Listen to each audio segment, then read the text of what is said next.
I'm Port of Seattle Commission Vice President, and we're here today at the SeaTac International Airport because our federal partners have observed a disturbing trend of increased cases of sexual assault on aircrafts. An aircraft in a public setting is not where one might expect such brazen and perverted acts to take place, but it is happening and it needs to stop now. We know from public safety campaigns that awareness is an important first step in protecting the rights of people and preventing crime before it happens. That is the step that we're here taking today, to advise travelers on what they can do to protect themselves and others, to share how law enforcement can protect you, and most importantly, to put would-be perpetrators on notice. Sexual assault is a crime everywhere, all of the time. It's a crime on the ground. It's a crime in the air. It's a crime where you came from, wherever you're going, and it's a crime here at SEA. Anyone who thinks that an aircraft is the place to get away with predatory behavior can receive my personal guarantee, backed by the power of the Port of Seattle Police, the FBI, the CBP, and the attorneys. You will meet the law. Our response is certain, it will be swift, and it will be severe. The Port of Seattle unequivocally condemns all acts of sexual assault. The Port Police Department answers the call as first responders at SEA. I'd like to express my gratitude to them and all of our law enforcement partners for protecting the rights of our passengers. And I want to send a message of support to the travelers, especially our most vulnerable passengers who are traveling alone. It's summertime, youth are traveling more than normal, and we're particularly concerned that young people need to hear this message now. No one should touch you while you are traveling. And if it happens, you can tell us. We want you to tell us.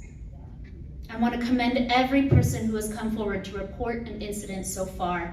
It's hard and it's scary to talk about your experience, especially with authorities, but your voices are essential to holding perpetrators accountable and making travel safer for everyone. To share more on the current status in our community and actions travelers can take to stay safe, I would like to introduce Acting U.S. Attorney Tessa Gorman.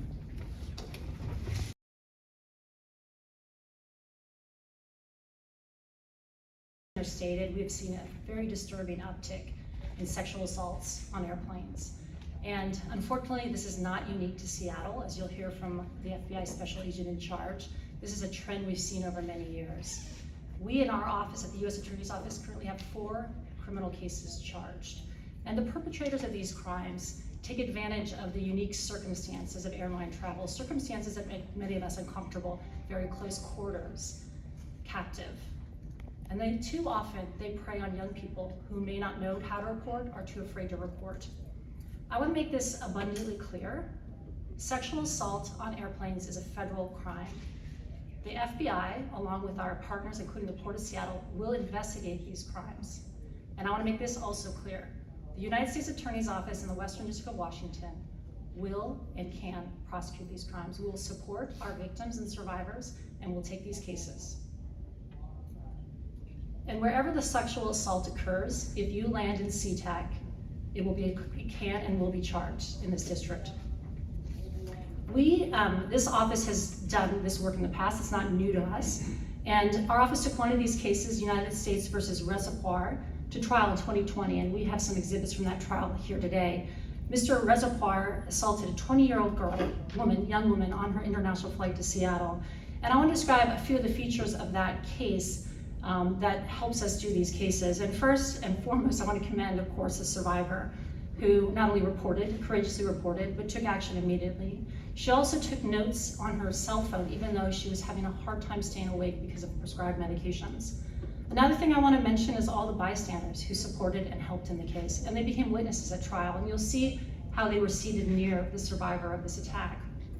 Bystanders are critical, and we encourage people to report the conduct when they see it. A jury convicted Mr. Reservoir, and he was sentenced to 2 years in federal prison. At sentencing, the judge called the offense, quote, an evil act an awful, horrible nightmare situation. The public can help. We want the public to be informed and to be alert to these crimes. With that in mind, with the FBI, we've developed a list of do's and don'ts, and we'll hand these out today. And these are just basic reminders to keep you and your family safe and secure. As I mentioned, the FBI is a primary investigative agency on these cases, and with us today is Special Agent in Charge Richard Collodi from the FBI.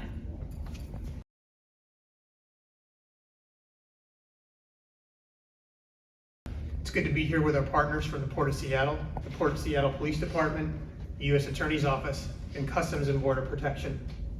Today we're raising awareness of an issue that many people may not be aware. However, several of these incidents have been charged recently in the Western District of Washington. These cases have increased steadily since 2018, especially since pre-COVID.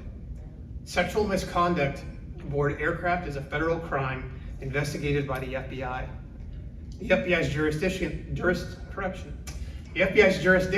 includes crimes that are often investigated at a state level, but they become federal crimes when they occur on an aircraft or aboard cruise ships.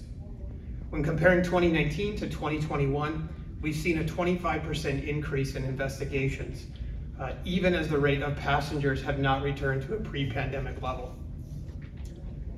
For example, in calendar year 2018, the FBI had 27 sexual misconduct aboard aircraft investigations. That was nationwide. In 2022, there were 90 cases during the year. So far this year, we have 62 investigations. With the exception of 2020, that number has increased every year. Some trends that we're seeing related to this crime. Sexual misconduct is most often committed when victims are asleep. 20% of the cases included a victim who was a minor. 67% of the incidents included drugs or alcohol. In addition to our agents who investigate these cases, the FBI in Seattle and nationwide have airport liaison agents who work with local and airport law enforcement agencies to investigate these crimes fully as they are reported. This liaison works here at SEA Airport to be able to respond quickly to investigate and prosecute these cases. In addition, the FBI has victim specialists that they are available to work with victims and witnesses of these crimes. We consider each and every one of these crimes important, and it represents the victimization of an individual. We also recognize that these crimes may be unreported. The FBI encourages passengers to be aware of their surroundings while on board. Anyone who thinks that they may be a victim, we would ask them to notify the flight crew as well as the FBI. The poster that you see here on the far side is the FBI's Air Aware campaign. You'll also see this poster in other areas of SEA Airport. The QR code on the poster will take you to our reporting website of tips.fbi.gov. Next, I'd like to introduce Mary Ellen Stone, the CEO of King County Sexual Assault Resource Center.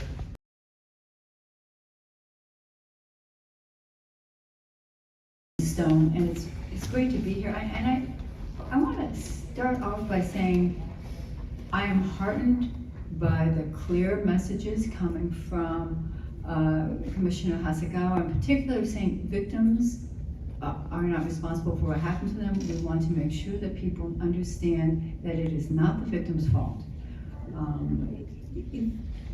And the person who is accountable, who is responsible, is the person who's harmed them. I can't overemphasize how much that message needs to continue to be out there, that this is an action created by someone, and it's not, no matter what happened to the victim, it is not their fault. We also want to make sure that people understand that services are available, both here at KSARC, but then also across the country, because as been mentioned, this is a national and international incident issue. So wherever people land, there are services available. We know, and you're hearing it in some certainly important detail about how sexual assault is occurring in any place, and certainly now on planes. And I want to highlight too that it's young people in particular who are vulnerable. And young people are vulnerable, and they're often the least likely to say anything. We know this from our work at KSARC, They're least likely to come forward. They're least likely to say anything. They're afraid of making the situation worse. They're afraid of getting in trouble for themselves. And I think as bystanders, and I would say this to us and to the flying public, it's tempting for us if we see something that doesn't look quite right to say, that can't be what's going on. This is an opportunity for us to say, wait a minute, maybe that is what's going on. Maybe that is what sexual assault looks like, and to say something. It's particularly important for victims and survivors in that situation to have somebody say, is everything okay? Can I help you in some way? It's particularly important for crew members to be able to move that person or to say something and to somehow communicate that what's happening isn't right. We want that to stop. We want to protect them. We know nationally that sexual assault reporting is difficult, and sexual assault is one of the most underreported crimes. I'm heartened that the FBI and the U.S. Attorney's Office is taking this on so seriously.